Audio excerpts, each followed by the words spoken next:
finish up our orbit region with some structure and move on into the year and do that this morning.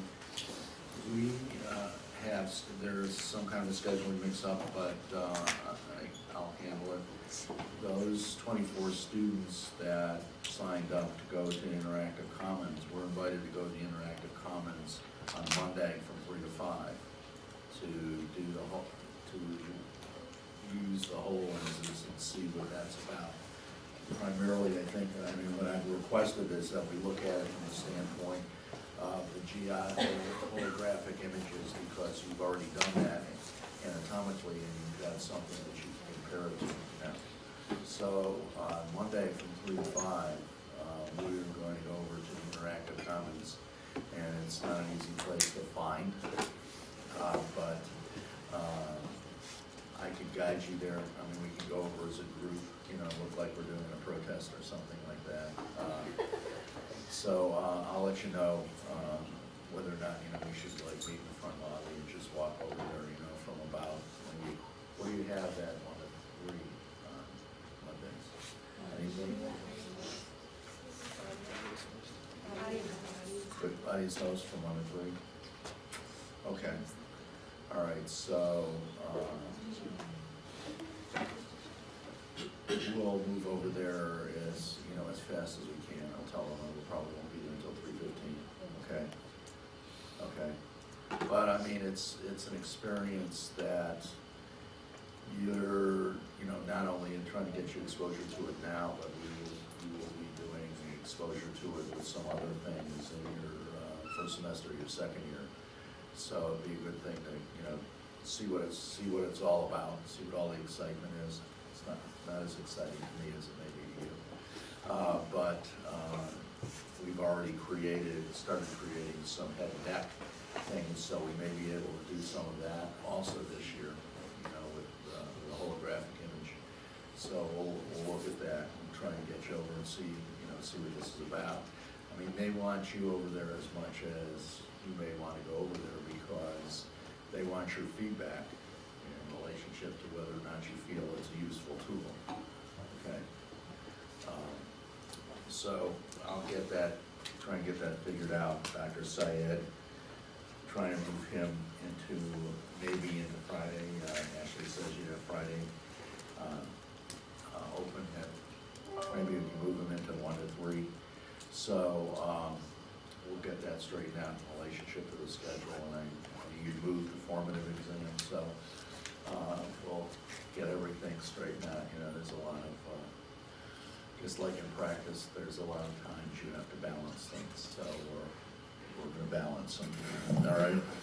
All right, so let's finish what we were talking about with the orbit. We talked about basically everything associated with the eyeball in relationship to, sclera, choroid, retinal surfaces, and we had gotten kind of back to some things that travel through the orbit, primarily in association with the trigeminal nerve and the ophthalmic arteries and veins. So let's take a look at that. Some of this we've seen before when we were looking at the superficial face, but as we see up on top, we've got we've got two images. We've got B1 distribution, or the ophthalmic distribution, and then we've got down below it B2 distribution, which is a more interesting type of way that it does things, in particular in relationship to carrying fibers to the lacrimal gland. But anyway, here's your V1. Here's the eyeball. Here, this actually here is the nasociliary nerve over here, and then we've got the frontal nerves and the lacrimal nerve branches of the ophthalmic that are coming back in here from a sensory perspective. Here's our lacrimal gland sitting over here on the top of the eyeball. We'll look at these structures again today in the laboratory. Maxillary division is a little bit more complex. Remember what's branching in here from the trigeminal perspective is all the ophthalmic branches are being branched within the confines of the orbit. okay? So these are sensory, so the ophthalmic nerve is receiving all of these branches, okay? These are all GSA. These branches here, the same, they are coming off of the trigeminal trunk or coming back in the trigeminal trunk, because from a trigeminal perspective, they're all GSA as well, they're all sensory. So we see them branching, actually looking through here, the pterygomaxillary fissure into this area here. We're kind of looking at the lobe ganglion up here, the pterygopalatine ganglion. But all of the branching, the maxillary division takes place in the pterygopalatine fossa. And then some of the large branches that come through here, here's infraorbital, here's zygomatic. We're going to talk about zygomatic in another image as it comes along the lateral wall of the orbit. Here we've got, these are branches that are actually sub-branches of the infraorbital nerve coming down into the maxillary sinus and taking care of mucosal innervation there, but then coming down to the teeth, so anterior superior alveolar, middle superior alveolar if it exists, and then on the outside in this area here, the tuberosity, we've got the posterior superior alveolar. Okay. So maxillary nerve and ophthalmic nerve have a relationship to the orbit itself. Okay, so here's the interesting part about the trigeminal nerve in regards to V1 and V2. V1 has a branch called the lacrimal, and this branch is a sensory branch that is receiving information really from this area out here on the skin of the upper eyelid and the skin at the corner of the eye. In order for those fibers to do that, they have to actually pass over the lacrimal gland, which is in this superior lateral portion of the orbit, sitting up here. It's a rather flat gland. Illustrators draw it in a variety of different ways, but it's very flat. It's very small in perspective to how this illustrator showed it. And then we've got coming through here we've got maxillary divisions coming through here, and the infraorbital traveling through the infraorbital fissure, but more laterally we've got this zygomatic branch that is coming into this little opening here called the zygomatical orbital foramen. Okay. Now, this illustrator created some separation here, because what goes into the zygomatical orbital foramen or comes in from the zygomatical orbital foramen, there are two branches of the maxillary division. One coming through the center of the zygoma, the zygomatico-facial branch, and one coming from behind the frontal process of the zygoma, the zygomatico-temporal branch. So those are general sensory branches. That's their role, okay, is to receive general sensation from the lateral scalp and from your cheek, okay? Before it does that, it gives off a branch along, this is the lateral wall, this is the outside wall, that ascends and actually joins the lacrimal portion of the ophthalmic division, okay? And what is being carried in here, remember, everywhere, the most significant thing about the maxillary division is that wherever it goes, or wherever it's coming from a sensory perspective, whether it's sensory mucosal in the nose, or sensory mucosal in the palate, or sensory mucosal in the area of the upper gingival tissues or mucosa, that it is carrying with it parasympathetic fibers, motor fibers, to mucosal glandular tissues. In this case, this zygomatic branch is carrying this parasympathetic postganglionic to the lacrimal gland itself. So this is how it gets there. This is how it gets there. It runs on the inside of the zygoma. He gave it some separation here. Usually right here is where this starts to go up.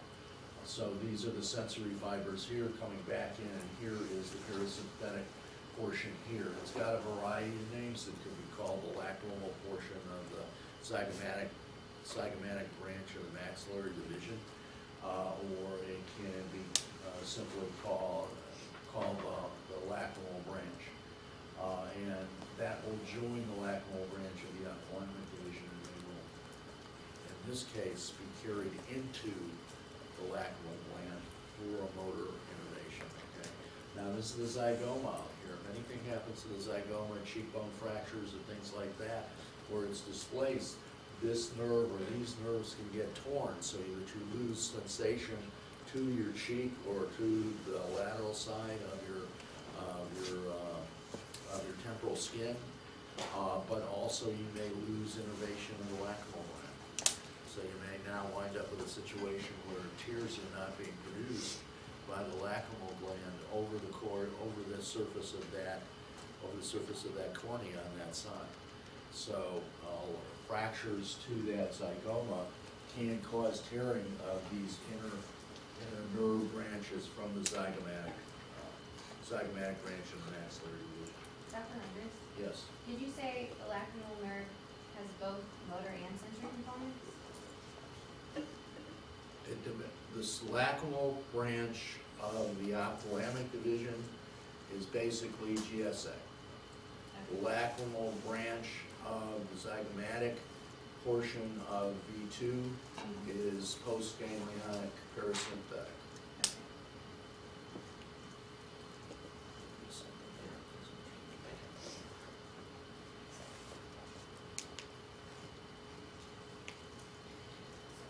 Okay.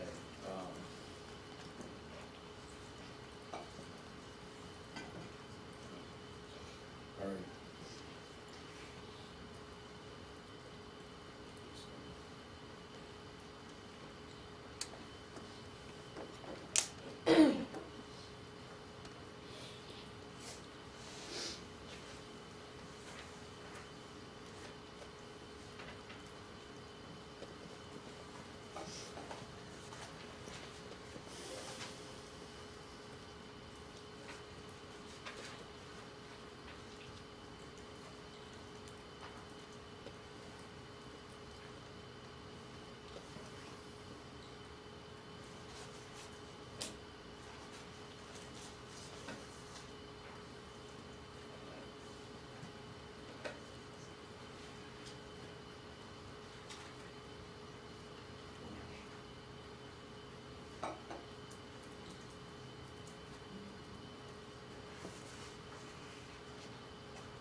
Okay, so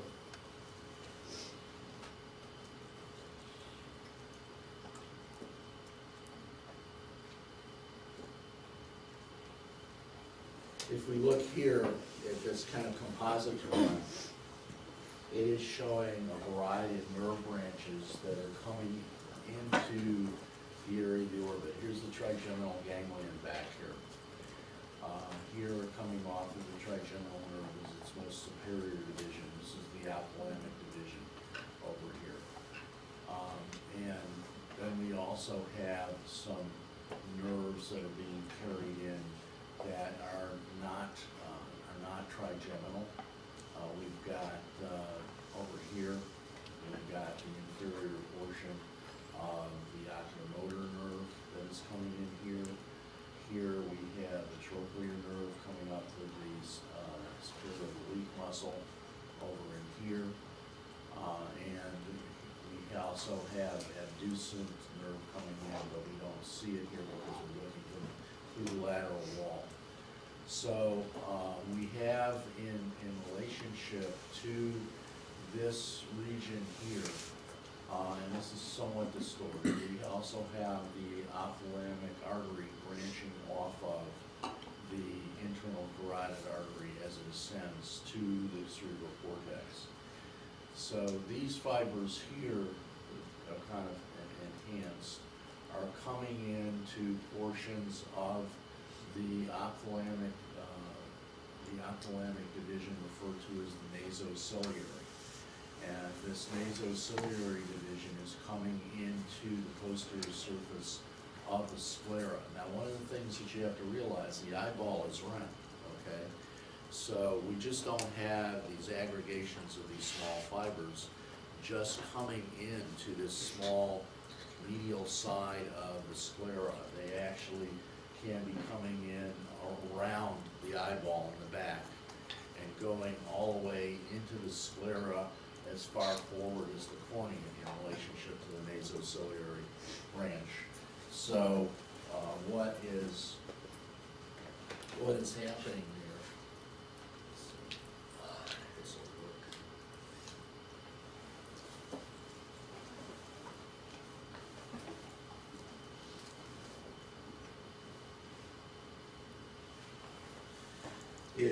Here is the nasociliary division.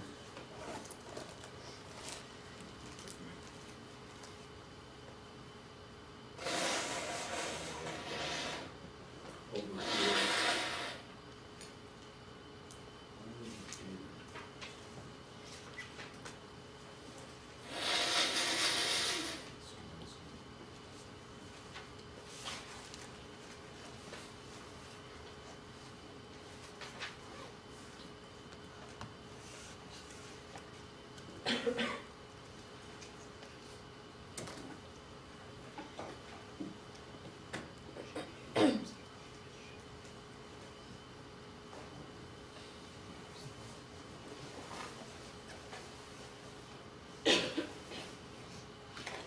Got the nasociliary division coming in here where this red mark is, and it is a complex nerve trunk.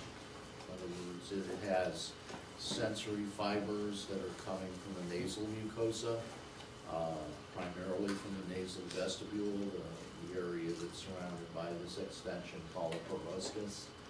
And also it is taking sensory innervation from these little, tiny little air sinuses referred to as ethmoidal air sacs.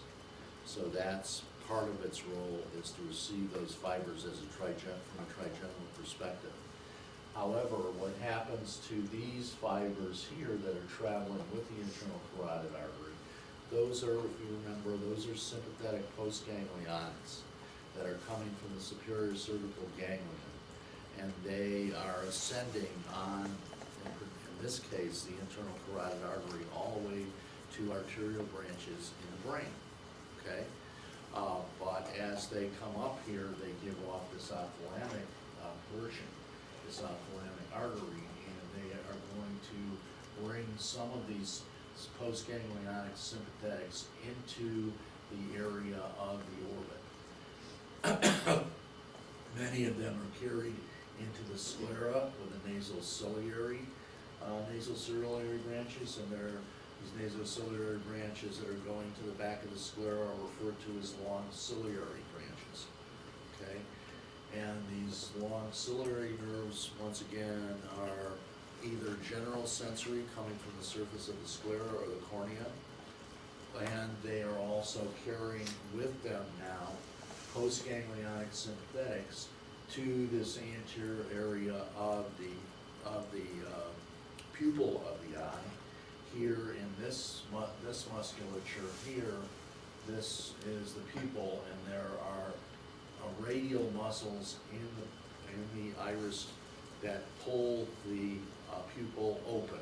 They dilate it, and that's what the sympathetics are about in relationship to pupillary movement, pupillary size.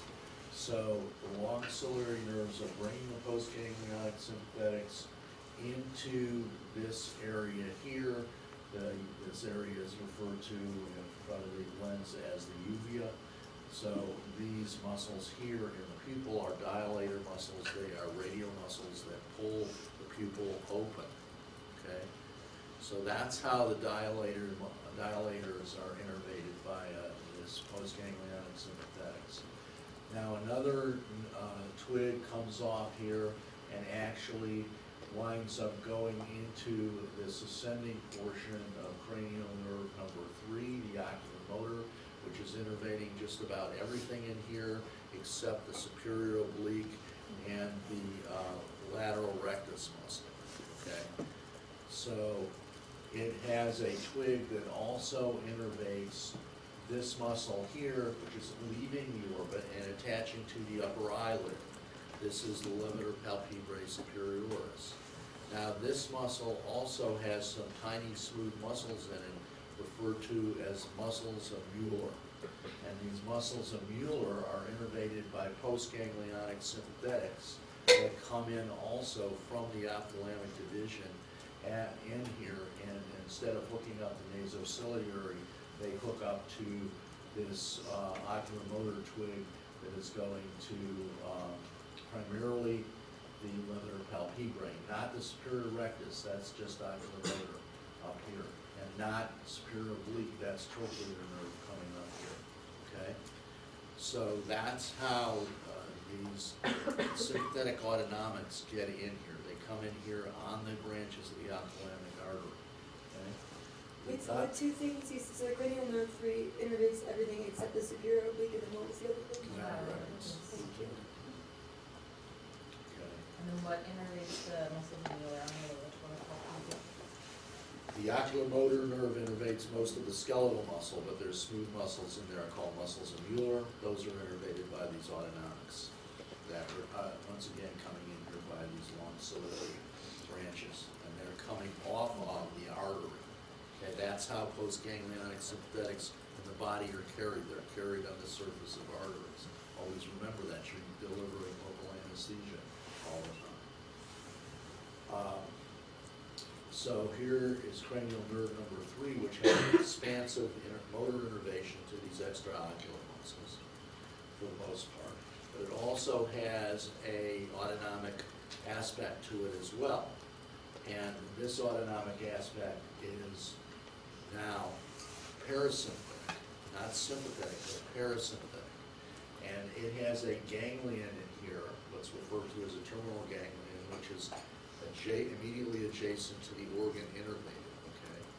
And so sometimes we can get in a good eye. I couldn't really see it in the one I dissected the other day, but we have this ganglion referred to as the ciliary ganglion.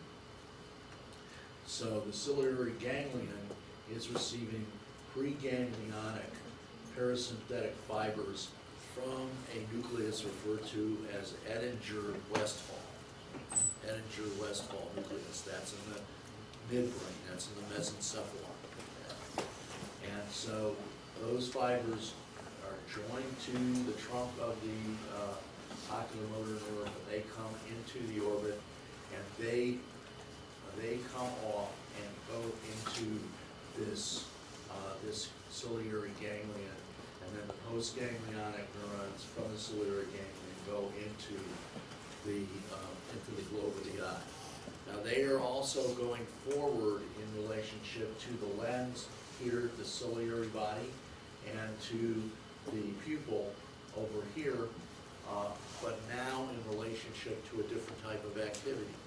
The ciliary body they cause is a circular sphincter-like muscle that surrounds the lens of the eye, but it's not connected directly. It's connected by little, what we call zonule ligaments, to the outer surface of the lens of the eye. And this muscle that surrounds it in a relaxed position puts tension on the lens and causes the lens to be flatter from front to back. Okay? When it is stimulated to contract autonomically by these parasympathetic fibers, this sphincter-like muscle constricts around the outside surface of the lens and takes the tension off of these ligaments, and the lens becomes thicker from front to back. And it does this, once again, as things come closer to us, the cornea cannot refract or bend the light as much as we need to get the image in a place where we can see that image well. Okay? So the lens has to finely tune those light waves and get them onto this area referred to as the fovea centralis, the macula, okay, on the retinal surface. So the ciliary body or ciliary muscle is innervated by cranial nerve number 3. That's autonomically, once again, parasympathetic autonomically, and it also innervates a muscle in the center of the pupil that also has a sphincter-like or circular-like relationship to the center of the pupil, and that closes the pupil down, okay? So when things get closer to us, when we have trouble seeing things that are closer to us because it's blocking out the light, and the light is what allows us to see it, okay? We have to bend the light more. We have to concentrate the light more, so we have to bring that pupil a little bit more constricted from that perspective, and allows us to bend that light and concentrate that light so that we can see this object. So this is a process called accommodation of near vision, and it's associated with the parasympathetic innervation of the ciliary body surrounding the lens and the constrictor pupil. So those are being carried here. Now, sometimes these sympathetics, they will draw them coming over here, but not synapsing here in this ganglion. This is only parasympathetic. This is only oculomotor. But they may travel forward to the pupil alongside of the parasympathetic nerve fibers that are traveling to the pupil as well.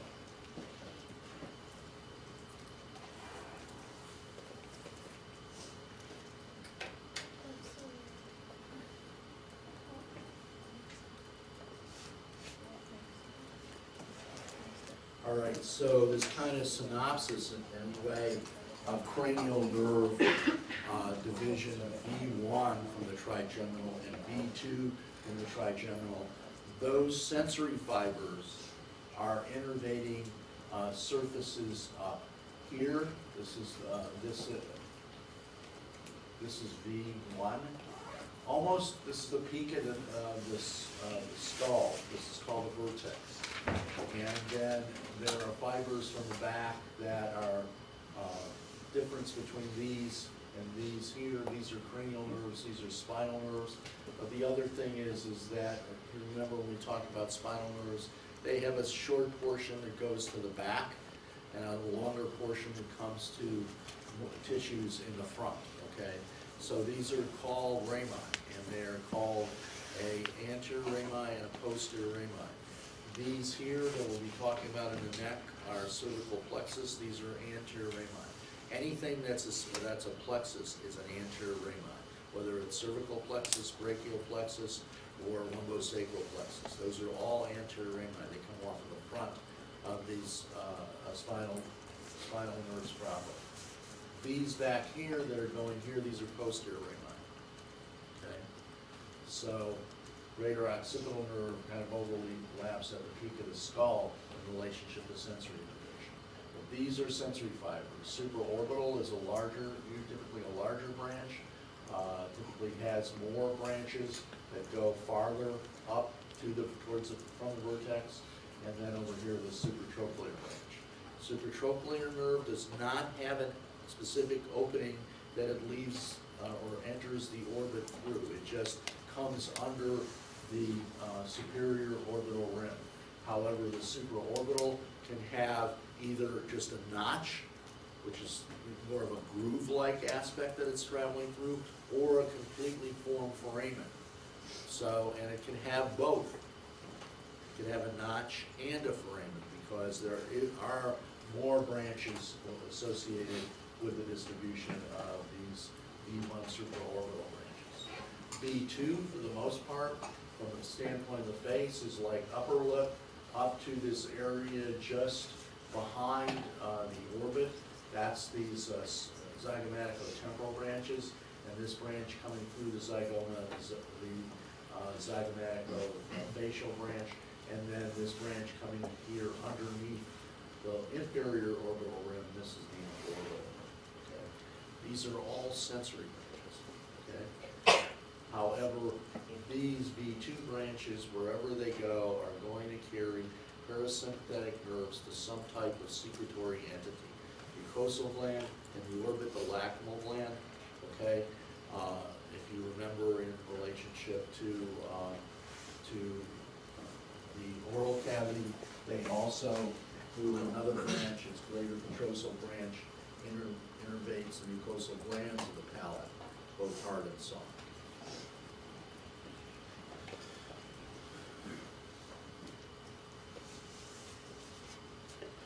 Okay, so once again, the vascular structures which are significant here, remember, arteries are more complex as an anatomical entity than just carrying blood. They are also carrying on their surface sympathetic postganglionic neurons to some tissues throughout the body, including the head and neck.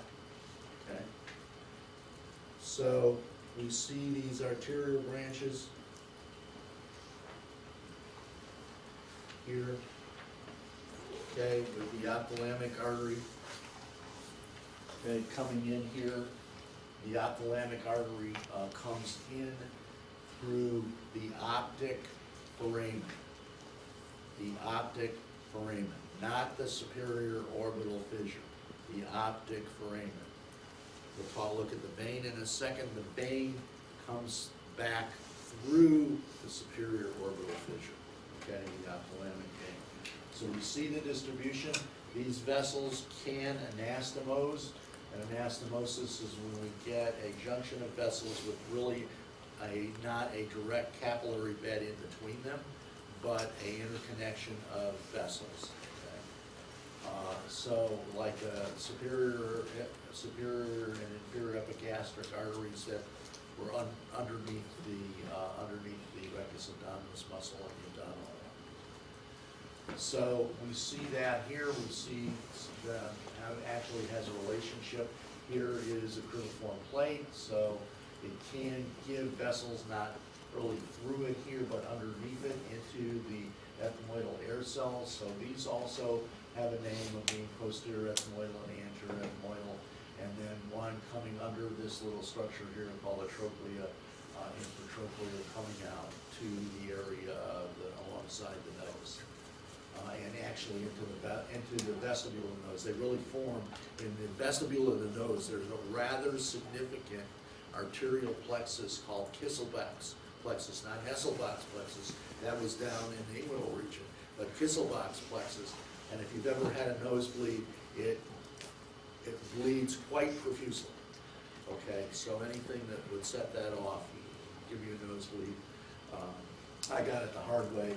My dog pulled me down face first on a pavement. But those vessels are significant inside the vestibule, but they also have interconnection out here with branches now of the facial artery that came off of what?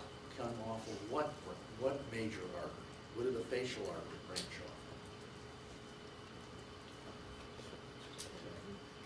Okay, there's two branches, there's two sub-branches of the common carotid. Internal carotid, and what's the other one? External. So there's actually anastomosing vessels between internal carotid here and external carotid out here on the face.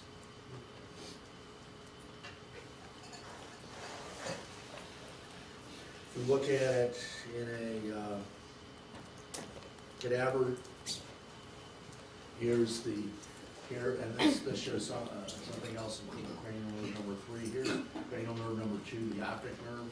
Before they were able to see this, they had to take out all of this periorbital fat, okay, and cut through this periorbital dura, okay. So here's the nasociliary branch over here of V1. Here's the ophthalmic artery, which will also give off vessels that travel between these two muscles, superior oblique and medial rectus. And here we see one of them here's the anterior ethmoidal artery and nerve that are running here. Here's the artery, here's the nerve, or branches of it. There's a ciliary artery and this ophthalmic artery. And here it is going all the way out. Okay. Here's superior oblique coming through the trochlear, coming down here on the surface of the eyeball. This nerve here is the lateral, is the lacrimal branch of the ophthalmic division, and here's the lacrimal gland, and this will pass over the top of the lacrimal gland and out into the upper eyelid. Then here's cranial nerve number 3. This is its autonomic fibers. These are the preganglionic autonomic fibers, and they're going to synapse in this expansion right here referred to as the ciliary ganglion. Okay, this is a huge ciliary ganglion. And then these are the postganglionic fibers, and whereas the fibers coming from nasociliary, which were carrying sympathetics through the sclera of the eye, called long ciliary, these are called short ciliary. And they're on the lateral side of the optic. Short long ciliary are on the medial side of the optic. Then if we look at the venous channels, same thing. What's the problem with veins in the head? What's the issue that we have to concern ourselves with? No valves. No valves, okay? So here, these are venous channels that are draining structures in the orbit, including the eyeball and the muscles of the eye, as well as the lacrimal gland. Coming back here into the middle cranial fossa, into this junction, this venous junction called the cavernous sinus, because it sits in this depression on the sphenoid bone called the trigeminal cave. Okay? So these venous channels also have a relationship now not with facial arteries, but with facial veins on the outside surface of the orbit, down in the central orbital region here, or this corner, this medial corner of the eye. And the problem here is now typically what's happened, described and written about over the course of time, is this condition called cavernous sinus thrombosis. And the largest, the most significant thing that causes a cavernous sinus thrombosis is a venous infiltration of bacteria that comes back through here and goes through these vessels from the face and into the cavernous sinus, okay? And so this is like a deep skin infection here, typically seen along at the age of puberty, this period of anywhere from 12 to 18 probably, where you've got a lot of,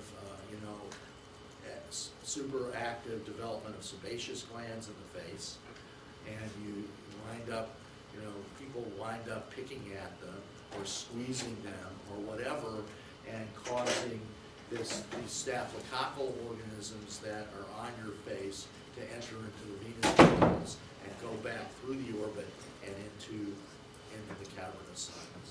Okay. The bad thing about that is now we're taking a facial infection and creating an intracranial infection.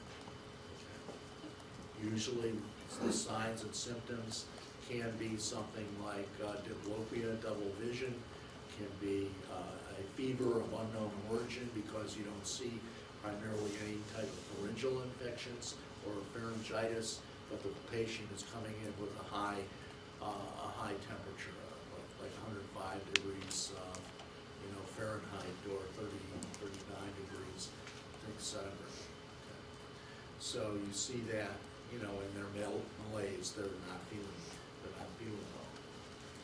So this is because of this relationship of these venous channels.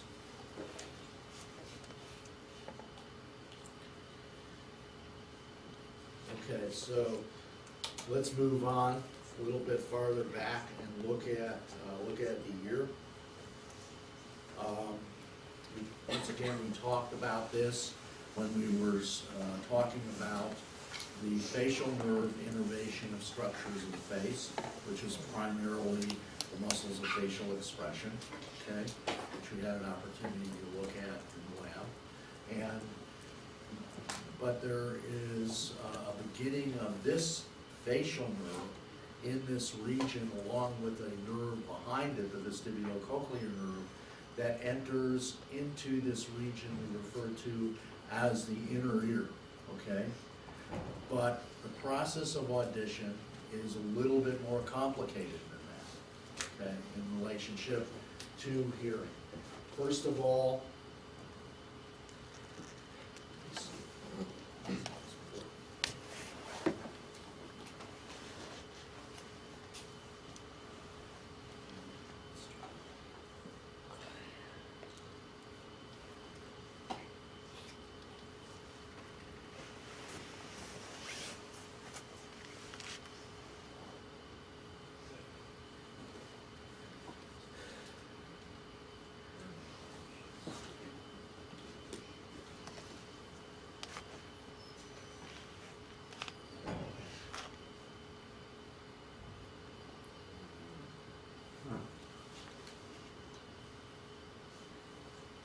so we have this area out here, which we have spoken about. This is the auricle. A couple of significant areas for you is here is the tragus. And the tragus is this little anterior flap of tissue that is covering the external auditory canal. That's really what it's there for, to protect the external auditory canal. This little bump here that faces it is called the antetragus. And this large rim really of cartilage is referred to as the helix, and then this area in here is called the antehelix. Okay? So this is an antenna. I told you it's an antenna. It catches sound. It catches sound waves. Without it, the sound waves would just bounce off the outside of the skull or the lateral scalp, and it would be more difficult to hear things. It would basically sound like more of a buzzing sound when we're hearing noises in your mouth, almost like going to a heavy metal concert or something like that. So that's taking these sound waves this short distance. We're talking about this canal, by the way. So if you have this tendency to put things in your ear, like pencils, this is probably only about an inch and a half. Okay, until you get to the eardrum. The tympanic membrane. So you've got to be careful there. There are cells here that are creating wax, the ceruminous excretion that is kind of trying to protect the cells here of the external acoustic canal. So here's the tympanic membrane. So from here to here is the external ear. Okay. The short bony channel here coming to this tympanic membrane, this eardrum. From the eardrum to an inner wall which kind of bulges out, and if you saw a cut temporal bone, this would be the area of the middle ear in here. And in the middle ear, we've got little tiny bones that are attached from the eardrum.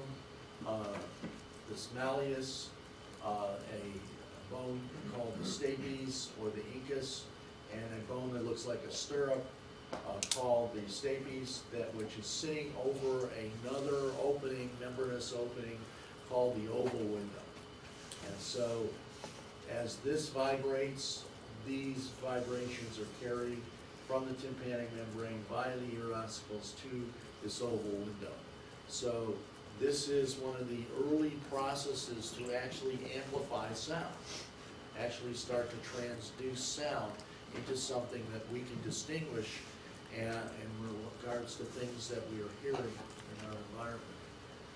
Then when we go a little bit deeper inside the temple bone, this is the petrous portion of the temple bone, okay? We have a receptor population which is associated with hearing and associated with equilibrium. The hearing portion looks like a snail shell or looks like a conch shell that you might find out on the ocean shore. That is receiving information from the oval window that is causing the vibration. We'll look at this from a schematic perspective, and these vibrations are being translated into different types of sound waves that we hear and listen to it coming from our environment.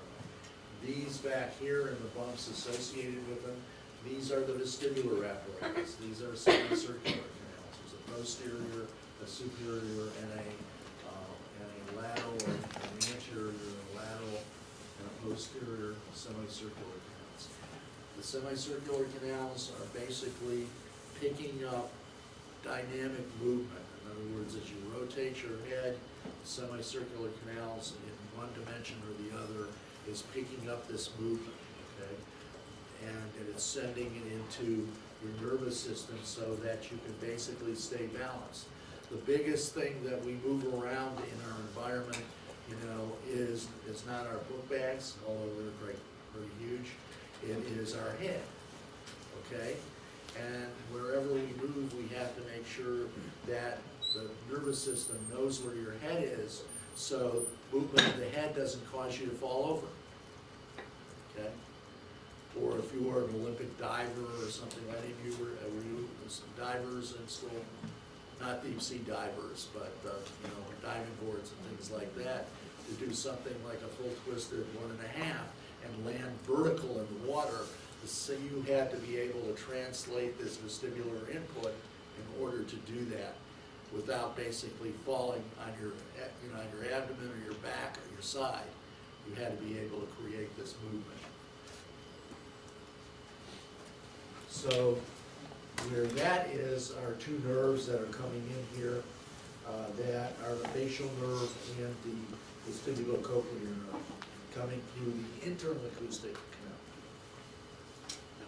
So once again, this ring that the helixus surrounds is called the concha, and the tragus and the antitragus. What do you use the tragus for now? Have you been using Facebows or learning how to use a Facebook? Okay. So like the ala tragus line, corner of your nose to your ear, okay? Or the tracheocampus line at the corner of your eye, okay? To try and get some relationship of your upper jaw to your lower jaw, so when you're mounting cast, okay? Probably the best articulation form that you will use in your practices is your left and right hand, okay, as you try and approximate to the upper and lower mouth. But you have you had to purchase an articulator yet? A full hinge articulator, okay, that's great. Tuition dollars support.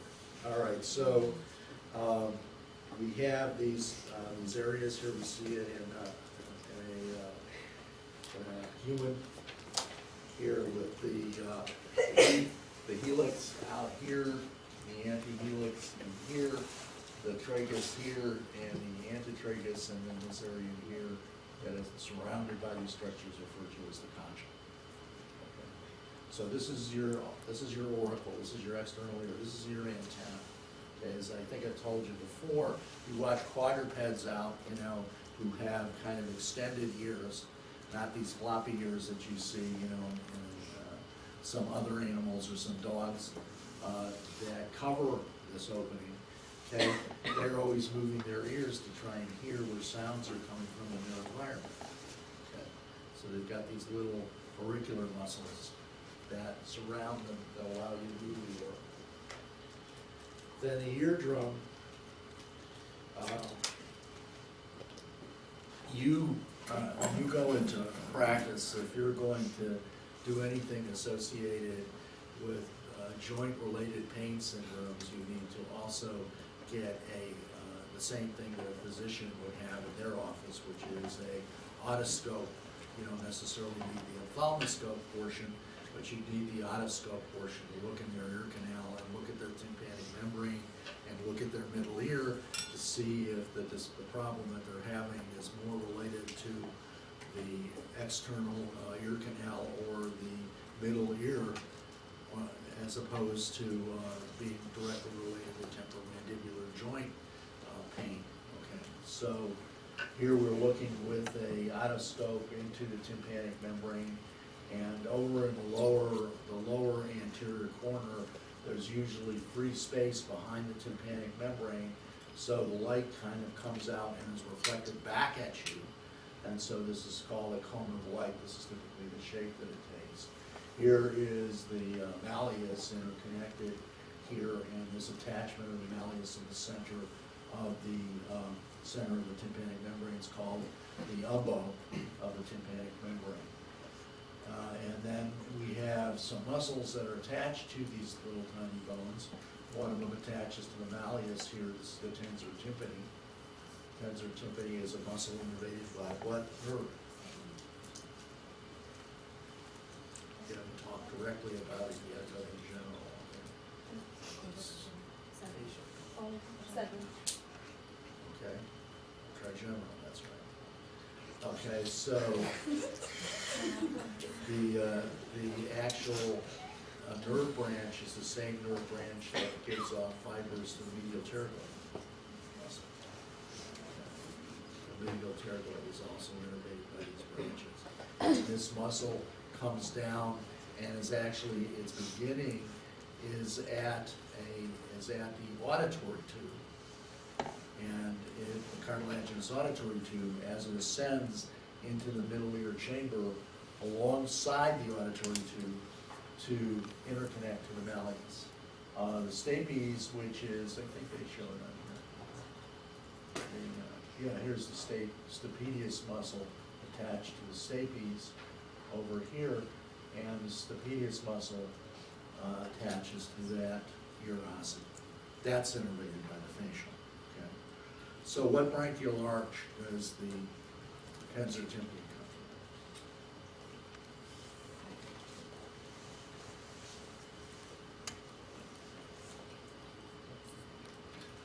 from? Were you just asking that question, or were you saying first arch I was gonna say Second. second, that's what for the tensor tympani?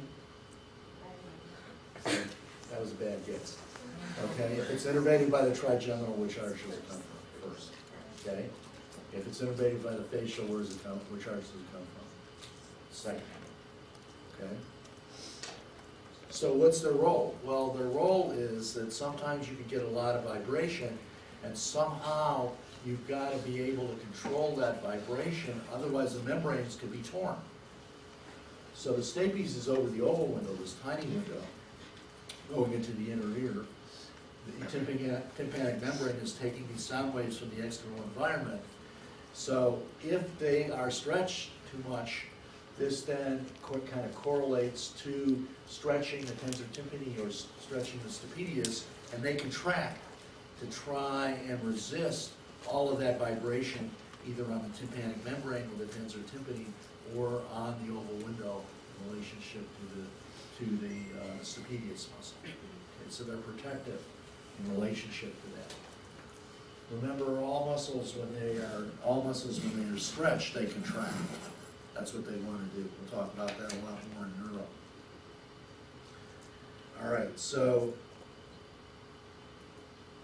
this is why I don't like this. So here is the external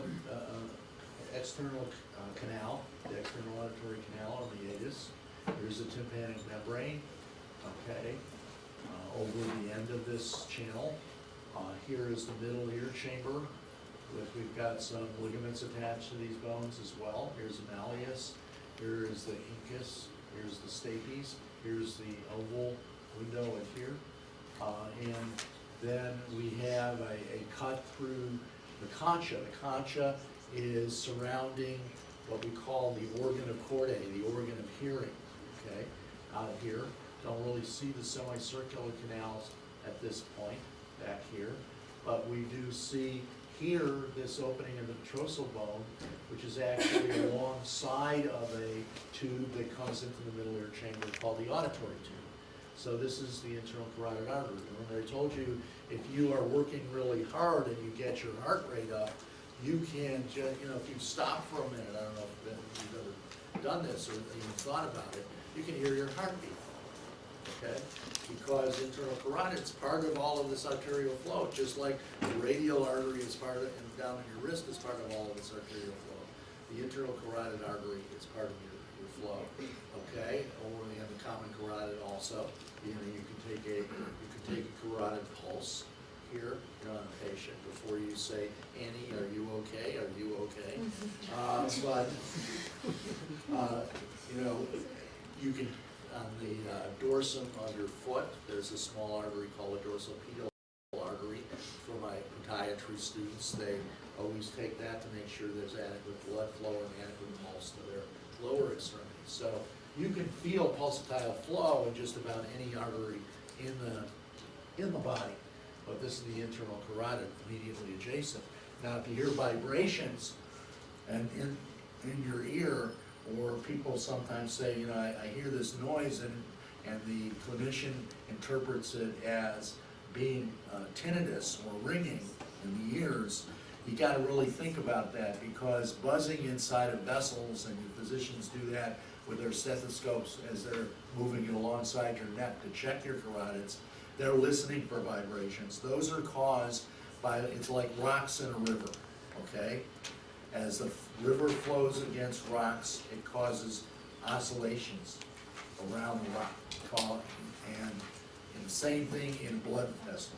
If there's something in the way of blood flow, it causes oscillations in a blood flow, and those are called bruits, B-R-U-I-T. Okay, so sometimes that ringing in the ear that you're hearing is a situation where this particular patient, they may have an expansive issue with atherosclerotic plaques, and that's what may be causing the vibration. The one on your chin here, is that the external carotid bone? Your mandible? Yeah. Okay. Oh, your middle, that was it, sorry. Okay, yeah, because there's a little notch here. It's a little notch here called the antigonial notch. Have you talked about that in facial? Have you talked about any supplementary landmarks other than pterion and gonion? This is, why is that notch? Why do you think that notch is? What structure lies right beneath that notch? The bulbous little structure, where is that? Okay, that's a salivary gland called a submandibular salivary. It kind of wraps around that notch from external to internal. So remember, these bones, mandible starts out as a membrane bone. So it's soft, and this gland, starts to grow in that space during development, and it creates a little bit of a notch in there. And that's kind of exactly where it lives. And running through that notch, we saw that in the lab. We've got the facial artery and the facial vein work their way through that notch, okay, to get up onto the face or off of the face. Okay. All right, so here now is looking at a transparent view of the deepest portion of the temporal bone. Here is the auditory tube now. The carotid artery is not shown in this area, but coming through the deepest portion of the temporal bone would also be the carotid artery, pretty much covered up here. But coming into this opening, this is the this is the internal acoustic canal, or meatus. We've got two cranial nerves. We've got cranial nerve number 8, the vestibulocochlear, which is going to innervate this structure more anteriorly, the cochlear apparatus, or the organ of hearing, the organ of cortex, and these structures back here, the vestibular apparatus associated with semicircular canals and two little bulges, which they are connected to, called the sacculum and the utricle. These are monitoring static equilibrium posture as well as dynamic movement. back here, here's that, this, in this case, is the left transverse sinus coming down, sigmoid sinus coming down to the jugular vein. So we see that back behind the ear here. There is an opening we'll talk about in a second, but these are mastoid air cells. Inside the mastoid process of temporal bone, there's a lot of cancellous bone, there's a lot of space. Sometimes you can get infections that come from the middle ear chamber out in front of this and affect these mastoid air cells, and they become inflamed and painful, and sort of cause mastoiditis. And that can mimic mandibular joint related problems. Okay? So then we've got, that was vestibulocochlear.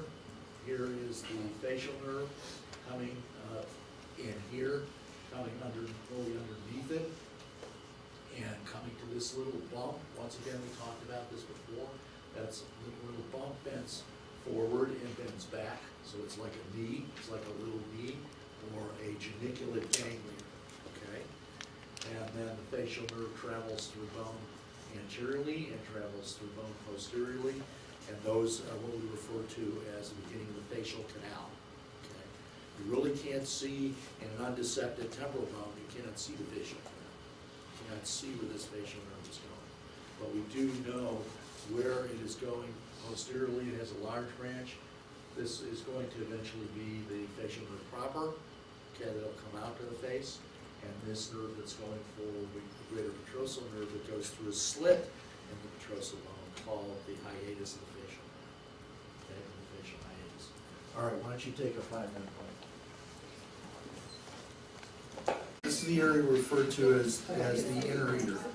The inner ear, from the standpoint of the vestibulocochlear nerve, the eighth cranial nerve, is an area for what we refer to as the sensation of hearing and equilibrium, balance, okay?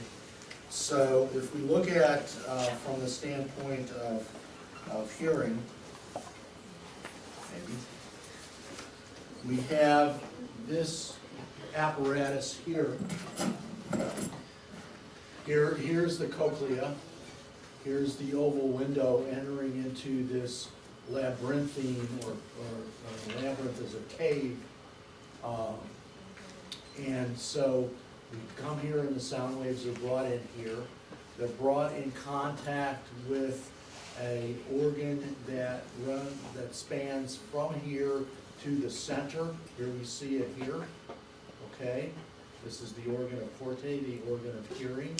Higher pitched or higher frequency sounds are picked up early on, or lower pitched, lower tonal sounds are picked up early on, and but they are carried to the center. Okay, higher pitched sounds are picked up almost immediately in the beginning of the, before we actually get the first turn of the organ of cortex. So higher pitched tones out here, the lower pitched tones are carried in here to the center, and somewhere in between are the medial pitched sounds, okay? So we're carrying these sound waves, we're vibrating the tympanic membrane. The tympanic membrane is vibrating the ear ossicles. The ear ossicles are vibrating the oval window, and the sound waves are brought into this area referred to as the membranous labyrinth, and are carried through here in relationship to this sensory plate, this organ of Corte, and it is covered up by a roof, what we refer to as a tectorial membrane. Tectum means roof, and this canal is divided into three, into a vestibular canal, or the scala vestibuli, the vestibular cave, basically. The scala media, where the organ of Corte lives, and is separated by a membrane referred to as Reisner's membrane, which helps to create this cochlear duct from here. Okay, so the sound waves are brought through here, and then the sound waves will actually be brought down into this area, the scala tympani. Okay, and here is the portion of the vestibulocochlear nerve that is sensory for hearing, there is a ganglion, there is a sensory ganglion, like a posterior ganglion, it has a sensory ganglion. And so this is the spiral ganglion because it's associated with the spiral cochlea, okay? So as we go in here, okay, as we go to the center of the cochlea, okay, the sound waves are carried through scala vestibuli and they cause some vibration of both of the Reisner's membrane and the tectorial membrane. And the organa cortae is a series of very finite hair-like cells that can be deformed by these overlying membranes and thereby transduce these waves of sound into, waves of voice, waves of speech, and so forth that the individual is hearing. So they sit on this membrane, the basilar membrane, but they're affected by sound waves coming in out here through the cochlear duct, okay? And they then go around, and when they get to the center, they go from scala vestibuli down to the scala tympani, okay, down here, and they go out another opening back into the middle ear chamber called the round window. Okay, this is the oval window, and this is the round window, okay? So there can be, you can cause some stimulation if there's a lot of extraneous sound underneath here in the scala tympani because those sound waves can push up on the basilar membrane and cause the ear cells to be deformed by being bent against the tectorial membrane, okay? And so this depends upon the quantitative aspect of sound. Okay, the loudness of sound. Now, the sound waves are entering, being from this bony vibration into this endolymphatic channel. There's this space where the upper and lower channels join called a helicotremon, just a tremor in this helix here, and coming out here, and going back into your middle ear, okay? So I don't know how many of you know what kind of music you listen to, or how loud you turn up the music, or if you go to heavy metal concerts where there's a lot of amplified sound and things like that. But if you've ever walked out of one of those concerts, you might know that you kind of get this buzzing sound for a while before you leave the auditorium, if the amps have been turned up very high. And the reason for that is all of these sound waves that have come in here that you were listening to have now been gone back out into the middle ear chamber, and they're causing the tympanic membrane to vibrate because the sound waves are hitting the inside of the tympanic. So it's kind of, loud sounds actually, over the course of your life, can be actually damaging both to the auditory apparatus from the standpoint of the sensory apparatus, but also you can get dislocation of ear ossicles, okay, in relationship to this. You can get tearing of the tympanic membrane or scarring of the tympanic membrane if you're in that kind of environment. Now, I mean, any of you rockers, any of you, heavy metal rockers, or are you in bands or anything like that and played for a long time? Any of you? No? You're a boring group. Okay, but these, if you watch these people, they usually have earplugs. Okay, these days anyway. Okay, because of the loss of sound. Now, you're in an environment. You're going to practice an environment where you are being bombarded constantly with very high-pitched sounds, basically the sounds of jet engines. Those are your handpieces. Dentists, over the course of time, in particular restorative dentists, are going to have hearing loss based upon those high-frequency or high-pitched sounds coming in from your handpieces. So some dentists will actually, these days, wear earplugs, or they will actually sometimes they will actually wear headphones. Or if you go out, in the summer, I don't know when summer will ever happen, it's been so cold lately, I mean, this is as cold a winter we've had since 1978, okay? Okay, so from that standpoint, you'll see these guys coming out and mowing your lawn. Usually they're wearing headphones. Or you see construction workers that are working in areas where they're bombarded with loud sounds all the time. They're wearing ear protection, or in factories and so forth. That's what that is about. So this apparatus in here is not indestructible, either here or here. Yes?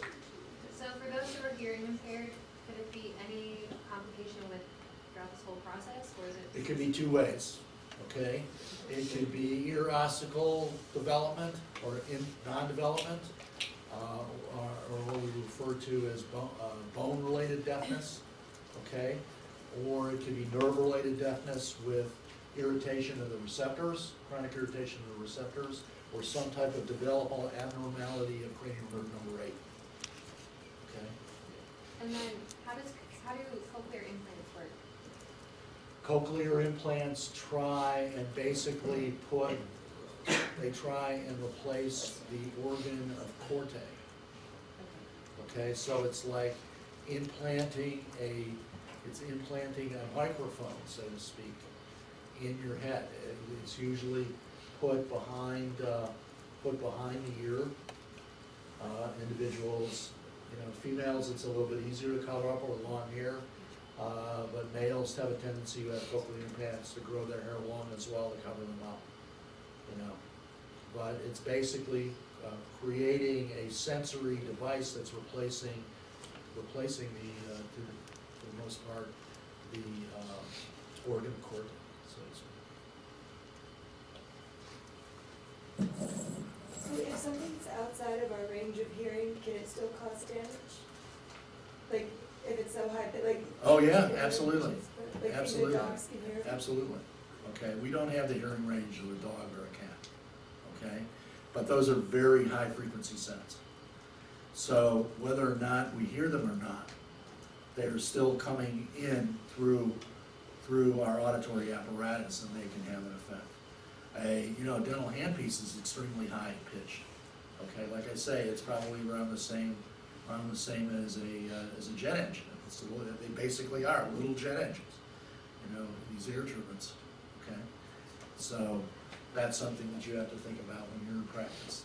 The same thing I told you, leaning over the patient all day long, or these contortions that you'll have to take. For example, you can use all of the ergonomics you want, but if the patient doesn't want to buy into your plan, you're going to have to compensate your ergonomic position to, for example, the problem is individuals who can't lean back. Usually they're heavy individuals because their abdominal girth pushes back on their organs, or organs push back on the diaphragm. So they have problems breathing in their line supply. So they'll want to sit up to do maxillary procedures. So you're not doing it now looking, like this way, looking straight into their mouth. You're doing it this way and looking into their mouth and using, your arm, your upper extremity position, and trying to position your handpiece on the mirror and everything else. So do that for 5 patients and see how your back feels and your neck feels. Okay. When you start hearing noises coming from your neck or back, that's not a good sign. Okay. They're usually crunchy noises. But you folks probably won't have anything like that probably for at least another 20 years. All right? Or you can go into, a profession that uses a lot of auxiliaries like orthodontics. Okay, so here's a close-up of this, with the hair cells receiving this information, all right? Then we have the other aspect of this, which is vestibular function, which is associated with 2 types of vestibular function. One is static equilibrium, being able to stand still. The nervous system knows how you're standing. It knows what posture you're in. It actually knows from other receptors like proprioceptors what position your extremities are in and so forth. But just from the standpoint of balance, and what are you balancing? You're balancing this. So if you turn your head this way, the nervous system knows immediately that your head is over here and what compensation it may have to have in relationship to your axial muscles, your erector spinae muscles.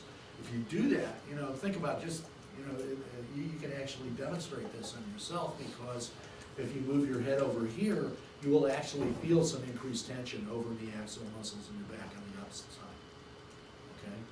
Now, if you're spinning, or rotating, or moving in an angle, then we have a different apparatus to detect that movement, and now those are those semicircular canals, the anterior, lateral, posterior semicircular canals.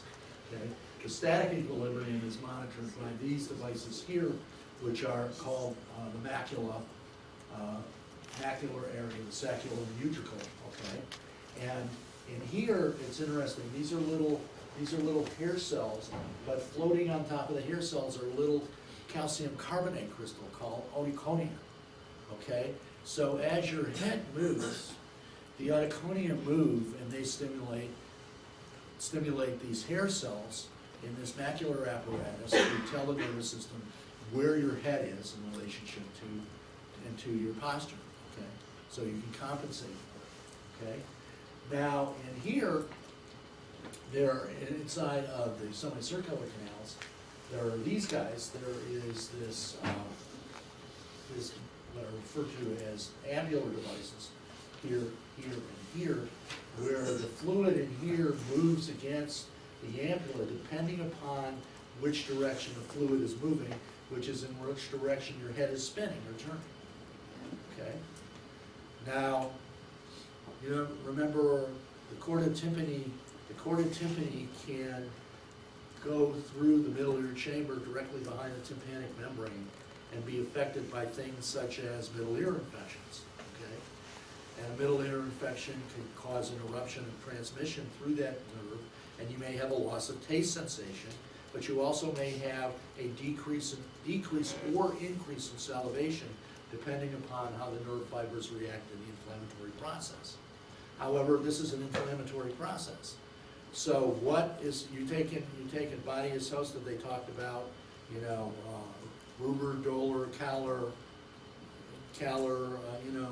tumor, yet, you know, those are the things associated with a wound, wound injury or inflammation, okay?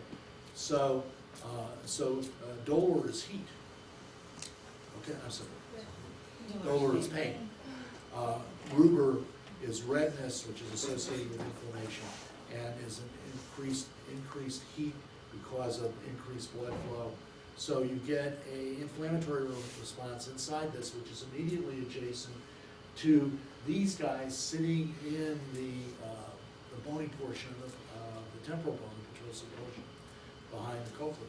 Okay, so the fluid gets heated up in here. What happens when you take a pot of water and you heat it up? What does the water do?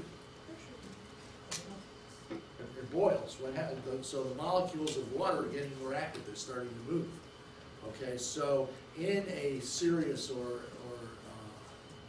kind of exacerbated middle ear infection, you can heat up the semicircular canals and the fluid starts moving even though you're not. So you may have a symptom when you try and get out of bed in the morning that you've got this very inflamed middle ear. It's painful, okay? You might have had some loss of taste sensation or increased or decreased salivation, but you also now have a condition referred to as vertigo, dizziness, as you try to get out of bed because the fluid in your semicircular canals is artificially moving within the confines of the semicircular canals because it has been heated up by the inflammatory process. So these are signs and symptoms associated with vestibular function. The organ of cornea in relationship to hearing, the macula in relationship to the saccula and utricle in relationship to static equilibrium, and the ampulla associated with the vestibular canals associated with anterior, posterior, and lateral semicircular canals in relationship to head movement or body movement within the confines of the environment. Okay. How does it work when somebody is overserved and is experiencing spins? Like head spins, if people drink too much. How does that work in the ear? because alcohol actually has an effect on the cerebellum. So it's not in the ear? No, it's not it's actually the cerebellum, which actually has a direct role in vestibular function.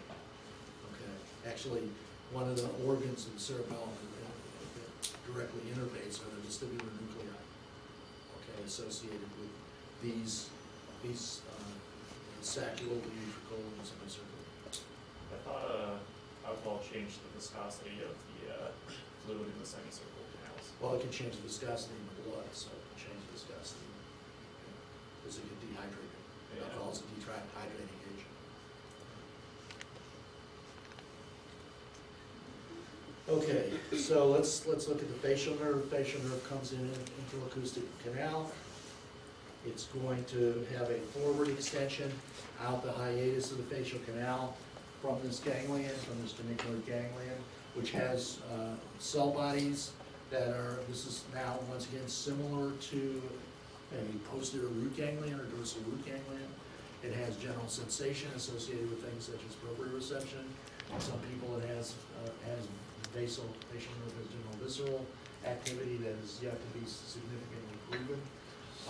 But it will have proprioceptive fibers coming back through this trunk, but it will have taste sensation neurons in the ganglion as well. So these are neurons that are first order neurons. Okay. So the greater petrosal nerve comes out of the hiatus of the facial canal. Alongside of it, many times is a very thin fiber that is the lesser petrosal branch of the glossopharyngeal nerve, which what it does in here helps to form this plexus against the mucosa of the inner auditory wall called the tympanic plexus, and this is innervated by glossopharyngeal nerve, sometimes facial nerve as well. So this is the greater petrosal branch, this is the facial nerve proper. Before the facial nerve proper exit the stylomastoid foramen, this mastoid process here was the styloid process. It's going to give off a nerve that innervates this tiny muscle here called the stapedius muscle. So it's going to give off the stapedial branch. And it is also going to give off a branch that crosses through the middle ear chamber directly behind the tympanic membrane and exits through a fissure on the medial side of the glenoid fossa of the temporomandibular. What's that fissure called? Atriotympanic fissure. And it's then going to join, this tympanic branch is going to join what nerve trunk?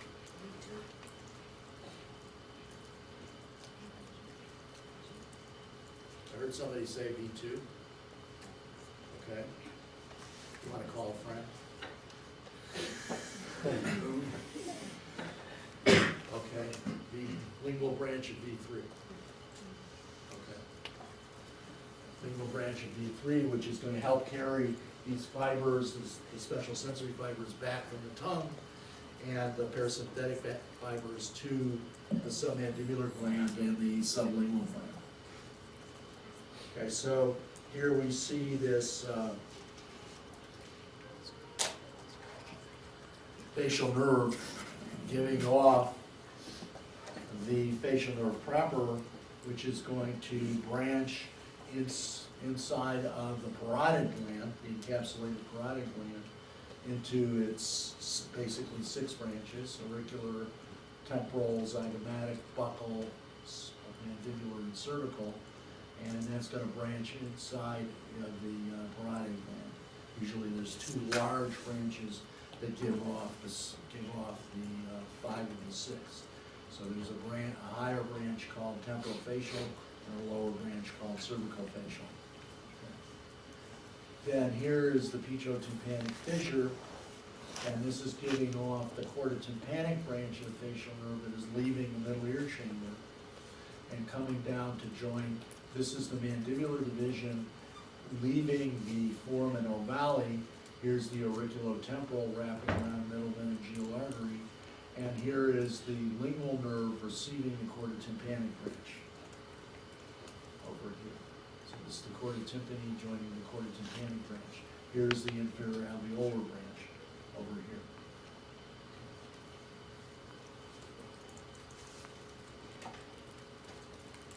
So that's facial nerve proper has given rise to these branches, the chorda tympani, the facial nerve proper, okay?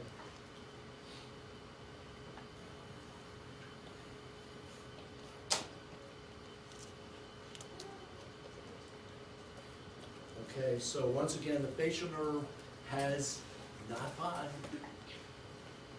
but 6 branches, okay, that go to muscles of facial expression.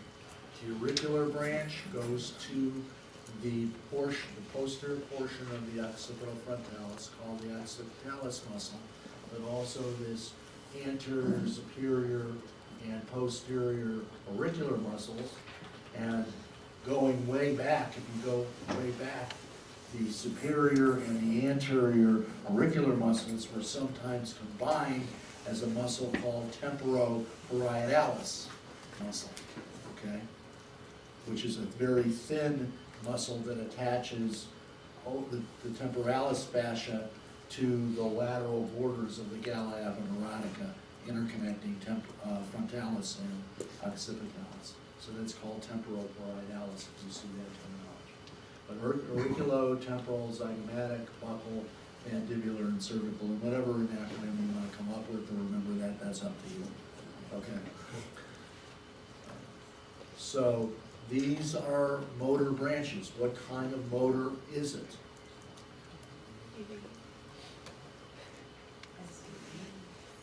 SVE. What's GVE? What is GVE? What does that imply? What part of the nervous system is GVE? Autonomic, parasympathetic, and sympathetic. Okay, so these here are only carrying, these nerve branches that are coming are carrying motor innervation to muscles of facial expression, also the stapedius muscle, also the posterior digastric muscle, also the stylohyoid muscle, and they are also carrying back general sensation in relationship to the proprioceptive activity of these muscles. Okay, so GSA, proprioception.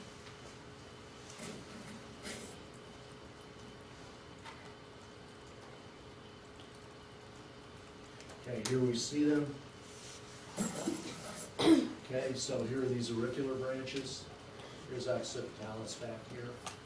Okay, and then we see the temporal branches anywhere from the frontalis muscle down here to the superior orbicularis oculi over here. And then we get into the zygomatic branches. Here's a parotid duct. Usually zygomatic branches are above the parotid duct. Here's the parotid gland. And they go to muscles primarily zygomaticus major, minor inferior aspect of the orbicularis oculi, levator labii superioris alpha, the levator angula oris, and they will also come up here and innervate a portion of the nasalis and the possibly the procerus as well. So these are the zygomatic branches. The buccal branches are usually a large group. They usually cross over the masseter muscle to get to the muscles of facial expression they innervate, the primary one being the buccinator muscle. It's a very large, it's a very thick muscle, so it has a lot of innervation in here. Okay? But also it may assist with zygomaticus major and also orbicularis oris over here, and some of the mandibular inferior muscles like depressor angula oris, depressor labii inferioris, and mentalis, but those are also getting picked up by these two branches here. This is the mandibular branch, which usually can split in two. So there's a mandibular branch, and then there's one that runs along the lower border of the mandible, called the marginal mandibular branch, and then there is a cervical branch that goes deep underneath the platysma to innervate the platysma. So these are all of the branches of the facial nerve that are coming from and to the facial nerve proper.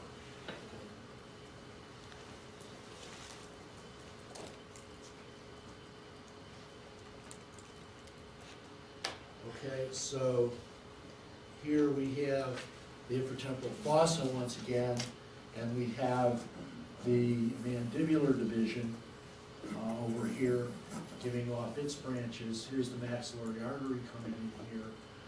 But here are the inferior alveolar nerve, and here is the lingual nerve. Sorry, but this image is really needs to be in place. Here is the chordotympanic branch. I'll show you a different view in just a second. Coming in here from the pituotympanic fissure to join the lingual branch. Here is this nerve that's in dentistry refers to as the long buccal nerve coming down here. And then these nerve fibers are sensory and motor to this muscle here. These are deep temporal branches. And here's the auriculotemporal branch coming out that. So looking at this chordotympanic branch, you see it join the lingual nerve up here and come down here. And it is also a complex nerve, okay?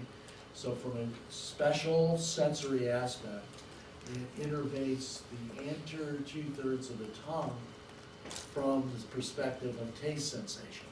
Okay? Not general sensation, but taste sensation, special visceral afferent. It is being carried by this conduit called the lingual nerve. So those special fibers are coming back from the lingual nerve, and they are coming back to the lingual nerve trunk and being carried back to the origination of the chordotympanic.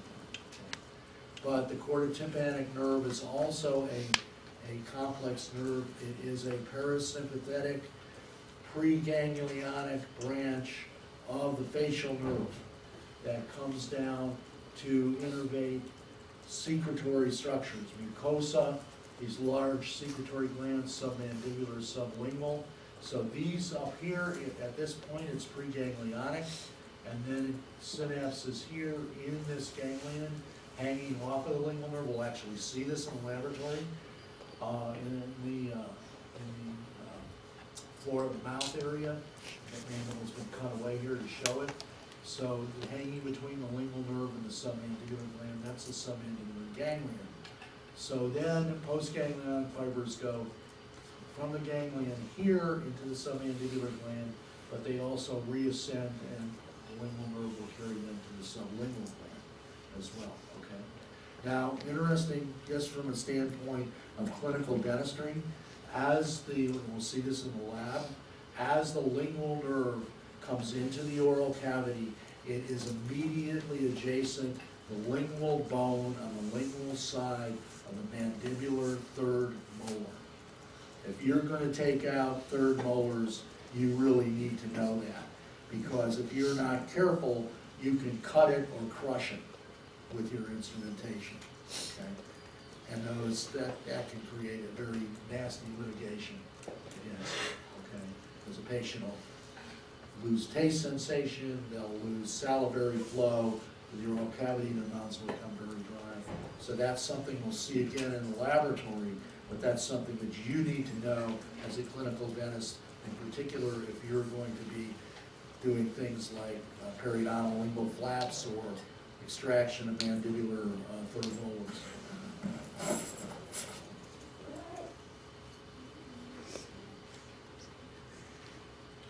Okay, so that's where we are. What we're going to look at this afternoon is we're going to look at a couple of brains. They took a brain out yesterday. We've got another one that we've had for about a year. And we're going to look at the cranial vault, where these cranial nerves are passing to and from the brain. And we're going to look at an orbit. Okay, we're going to look at an orbit from above and see these structures that we've been talking about here.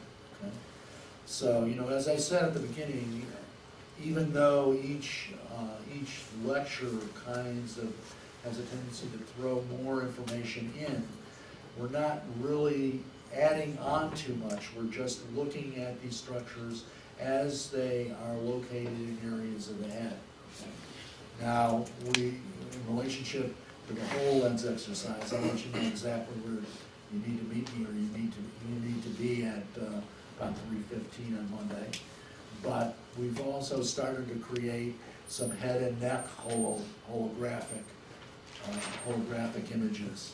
for you to look at, so we'll see if we can get to that point and maybe use that, or actually give you a holographic anatomy quiz.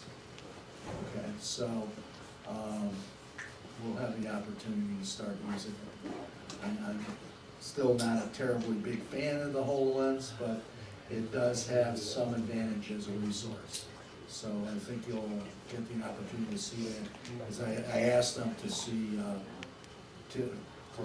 so that you can see the abdominal region, because it's an easier, large structure is easier to see, it's easier to see holographic. Okay, all right, so I'll see you this afternoon. I sent out a group list, but also I sent out separately a study list of structures that we'll see in the lab. Okay, I'll try and get a schedule fixed.